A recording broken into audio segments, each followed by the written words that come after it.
Welcome to everyone to Sauce Time Gaming. Thank you so much for clicking on today's video once again. And today we're gonna be covering the best.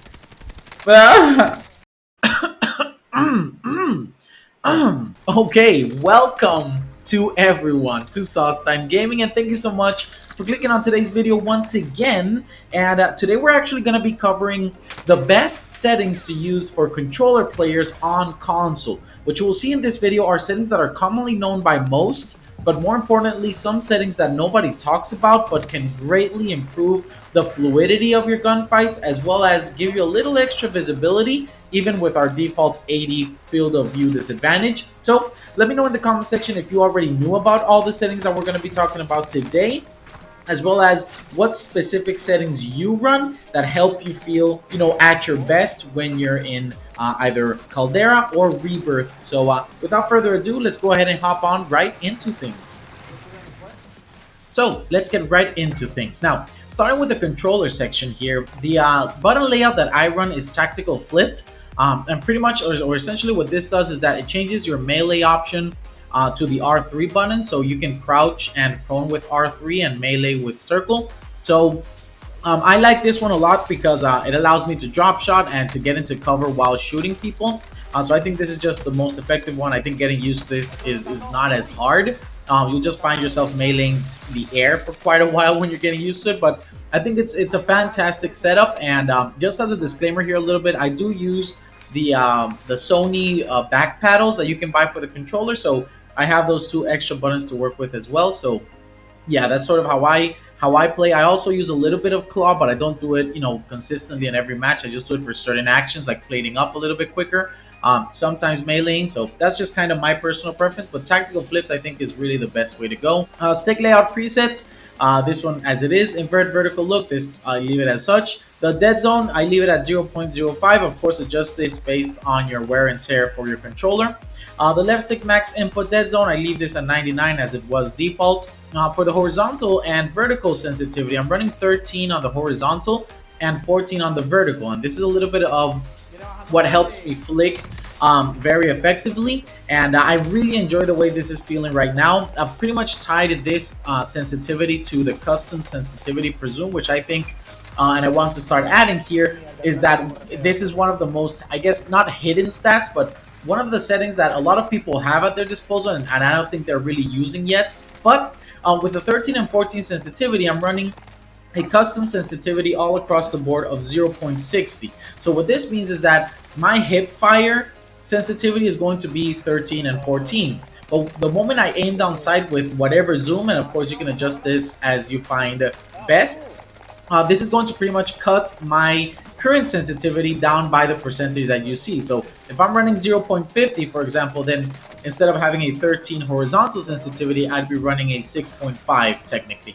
Here running a 0.60, I'm running something around 7 or 8, maybe 8 or 9, which was what I originally ran before the change to this specific custom sensitivity build. I was running 8 and 9, and I run one extra on the vertical just because I hate drop shotters and I hate losing to them. So I want to be able to be just a little bit snappier in the vertical axis of a gunfight, right? And it's been working fantastic. Again, it lets me flick as much as I want, and I'm able to maintain accuracy at longer ranges because this sensitivity is pretty much bringing me back to the 8 or 9 vertical and horizontal sensitivity. So this is one of those hidden stats that I think you should start testing out. It's not too hard to understand the logic of it. If, for example, you're running 20 on vertical and you change your low zoom sensitivity to 0. Well, if you leave it at 1, for example, I don't want to go all the way there, but if you leave it at 1, then you're going to have a low zoom sensitivity of 20. And as you lower it, then it's just going to mathematically bring it down. If you're running 0.90, that'll probably be 18.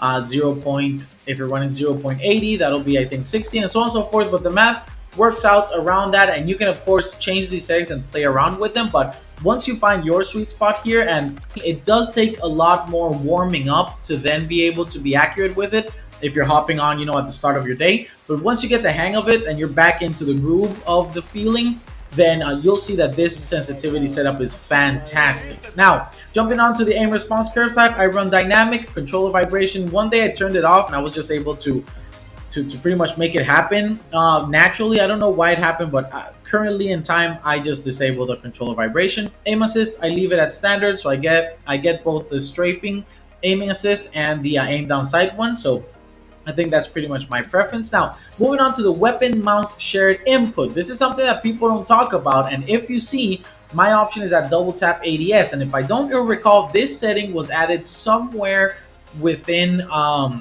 or a little bit later from the Vanguard integration, and people didn't really notice it, I think, because no one has ever talked about it. But what essentially is that this is the default option, which is you're aimed on sight beside some sort of piece of cover that you're able to mount on, and then you press circle or your melee button and you're able to mount. But if you change this to the double tap ADS, you can even do ADS, but this one is I think a little bit weirder because sometimes you don't want to mount and you will. But the double tap ADS means that if you're close to cover and you want to mount on it, instead of just aiming down sight once with whatever button you use to aim down sight, all you have to do is double tap it and that'll aim you down immediately. As you can see here from the clip, there isn't much of a difference in input or speed of mounting, but it does let your thumb stay on your thumbstick as you're doing the action, which can help you with your target acquisition as you're mounting on that platform or that cover. So I think it's a fantastic way to make your gunfights a little more fluid, to be able to mount, shoot someone, take care of them, and then unmount and move on to the next. And let me know in the comment section down below if it did pay off as it's done for me, because I felt that this has been one of the biggest and most overlooked changes that you can do with your settings today. Then we move to the weapon mount move and exit. This is so if you're moving beyond the cover you're mounted on, then it'll just remove you from it. So I have this enabled. Aim down sight behavior hold. The steady aim behavior was something that I ran as hold before, and what this is essentially is if you have a scope that lets you hold your breath, you can choose to either hold the analog, which is normally the button you use to hold your breath, and then shoot. What happens with that is when you're pressing down on the analog, that causes you to sometimes miss your target or to kind of overcommit to moving left or right or up and down.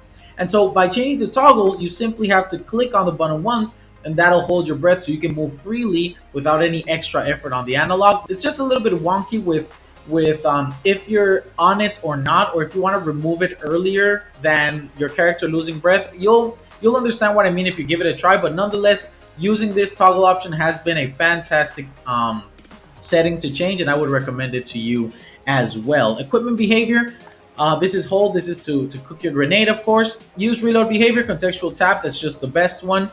Deleted ammo weapon switch, I have this enabled. Armor plate behavior, apply all, of course. Slide behavior tap, this is what makes you move the best and more fluent version of yourself. So make sure you have your slide behavior on tap. The auto move forward, I don't think it's necessary. It would probably be very weird to use.